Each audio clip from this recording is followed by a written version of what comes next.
Hi, this is Christine Binger with my Educational Leadership ePortfolio highlight video. This is my portfolio. To get started, I'm going to go to candidate information. I've included all of the items listed here. For example, here is my goals video that I've uploaded. My resume, leadership philosophy, that's all here, but I want to take a moment to point out my plan of study. I took all the required courses that were asked for this program, except the practicum, because I am finishing this just in time to not have to take that course. So I just wanted to point that out before I go any further. I found a lot of these courses to be very helpful. I think my two most impactful or most enlightening were the school law class and the building finance, educational finance, just because those two were really hands-on with my administrator and the policies that are in place, and I found that to be really fascinating. And a lot of things that I didn't know or I didn't quite understand how they work. So I found those two to be the most interesting. Going on to my activities, looking at my annotated bibliography, this was quite an overwhelming process. I took in a lot of what I learned and what I read, and I really thought about it as it pertains to me as an educator, but also to me as a future building leader. The category that I found most interesting, I'm sure I won't be able to find it scrolling through, but was the one talking about cultural diversity. And specifically, I found an article that related to how our LGBTQ students need different sources or more sources than some of our other students. And how do we assist these students and how do we make these changes to serve all of our students and all of their differences? And I found this interesting because I'm currently teaching in a medical class in my department, and I felt like my students bring up sex and gender and sexual orientation, all of that quite a bit, either talking about themselves or questioning things. And so how do we talk about that? And how do we include that information so it is equitable and fair? This article, meeting the socio-emotional needs of LGBTQ students in schools. And it goes on to talk about how a lot of our LGBTQ students are much more sexually active. So they need more information or different information, or they need a safe space to discuss and explore their thoughts. And how do we remedy that when our society has ideas about what should be taught and how it should be taught, but how do we live within the confines of the societal norms, the policies, the laws, but also still reaching all of our students? And I found this to be really impactful, and I also think this is something that as we continue, it's going to expand even more, and it's going to become more of a topic. And as a future building leader, I'm going to need to figure out how to do that and how to support my teachers and my students while also following policy. And finding a way to do that I found was really interesting, and thinking about that and just looking at all the components of that, because a lot of times we have resources available for students of different races, nationalities, but looking at this specific idea of sex education and how we teach everybody, I found to be very impactful. So that is the source that I found to be the most interesting and that really sticks with me from my annotated bibliography.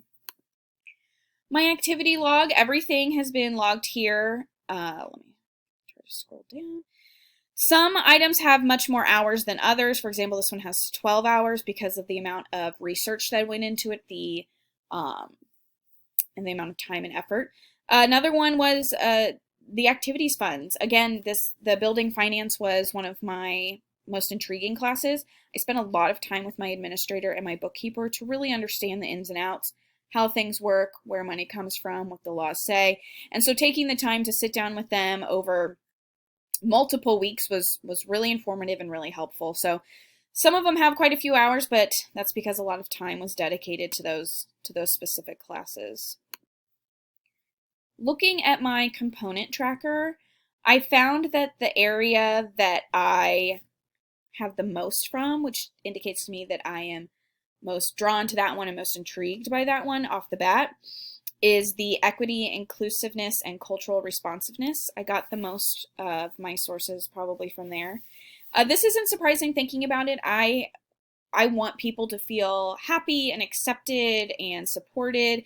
And so this section is a lot of that, so it's not surprising that a lot of my work is geared towards removing biases and working towards inclusion, and that's something that I'm just naturally passionate about, so it's not surprising to me that that's one that a lot of my activities came from. The area that the least amount of activities for me came from is the mission, vision, and improvement. Thinking about it now, I think it's because a lot of this is determined by people above me, and so I'm just working within the confines of what's decided. But that's not to say that discussions aren't had about how to develop these, how we are achieving these, how we are not, things of that nature. So this is an area I should dedicate a little more time to, just interacting with people and developing this a little bit more. However, an area that I thought I was more invested in, that I'm not, that I want to be, is building professional capacity. Excuse me. My first 4 years of teaching, I was in Junction City. It was before I started this program, and they have a huge professional development budget. We had tons of people coming to our schools to work with teachers. I got to go to a conference out of state every year. I really got to expand my learning, my instruction, my curriculum, and I found that to be some of the most impactful learning that I've had to date.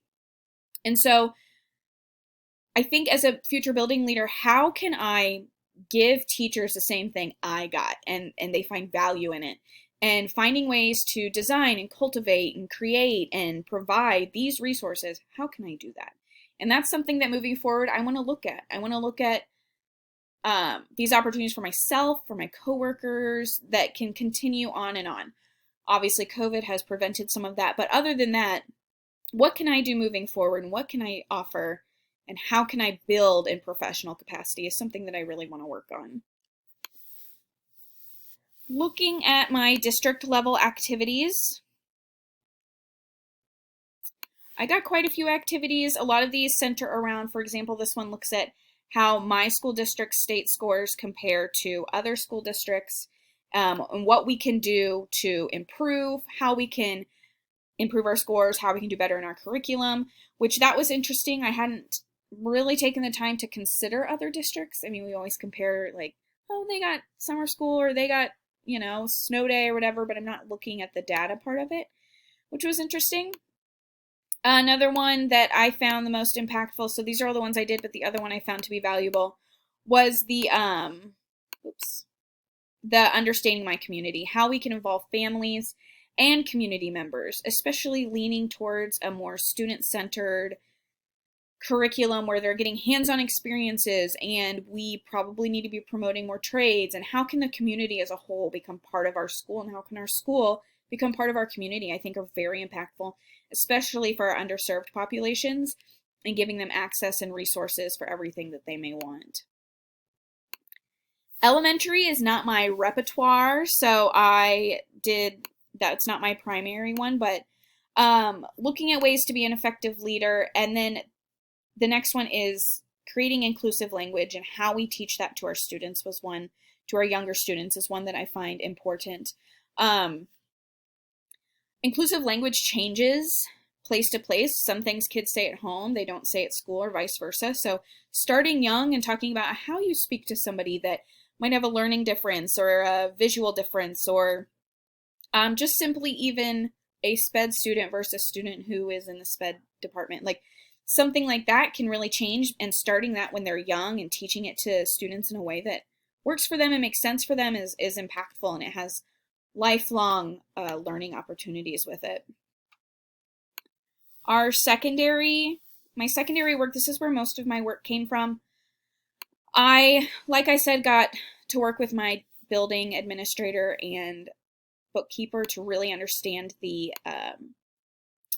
financial side of things, which I found to be the most valuable. I don't think I had one class in my undergrad that related to building finance and thinking about how that works. I didn't even think about what that would mean. But some of these other ones were valuable as well, looking at how we can build cultural diversity in a school that has next to no diversity, but that's changing. How do we build that? And how do we create collaboration and professional learning communities that serve the teachers and the students? This was an assignment looking at communication, who to communicate with, what and how. Even this visual provides a great source for new teachers. Who do you call for this? Who do you call for that? what can be posted, what can't be posted. That would be beneficial for teachers to have. Again, building finance, looking at credit cards and activity funds. The other assignment that I found valuable was using people first language, inclusive language at the secondary level. What does that look like for our students compared to younger students? And how do we continue to build on that was valuable. The last piece that I found to be incredibly valuable were my special education interviews. I've worked with co-teachers and paras quite a bit. I understand enough that they are overwhelmed and they have all these students on their caseloads and things like that. So meeting and discussing how we can better communicate and what admin can do for co-teachers and case managers and paras and teachers, and just finding a way to balance this community for our students is really impactful. And I found that to be a great place to start with making changes that might need to occur. Looking at my reflection, I'm going to jump down. Because I didn't do the practicum, I did not answer the first couple questions on here. But I did go down and do the program reflection. Looking at these and reminding myself of them, I found to be very valuable. I realized how much I didn't know or how much I knew about, but I didn't look at through the lens of a building leader. So going back and rethinking about these and thinking about what they mean was helpful, and seeing where you are and where you want to go, specifically skills to be an effective leader or your strengths and weaknesses. What can I do now to build on that so that I continue to develop and grow and I'm ready? And how does that change or not change for people? So that's helpful. The last thing is my admin verification, which is not loading. So I have it here. I met with my administrator and he talked about this. We met and discussed, and a lot of my work was not done at my current school. So we went through and looked at my portfolio and how I've met all of these things. I'm also working with admin next year, kind of interning and going to be doing some more hands-on stuff. So I'm excited for that. And I get to build on those weaknesses that I saw in those areas that I want to grow on: professional capacity, evaluating, inclusiveness. I get to continue to do that. And I'm very excited about that moving forward. I've really enjoyed the course as a whole. The program, while overwhelming at times, it really shows me how hands-on you need to be in your building and how much you need to be aware of overall. I think too that it makes you think about what you didn't learn in your undergrad and how far you've come, but still how far you have to go. And I think it's good to think about these things and evaluate these things as we continue. So I really appreciate kind of being forced to do that, but also just having the time to do it and to learn and grow from it. So I'm really appreciative of that. So thank you for everything.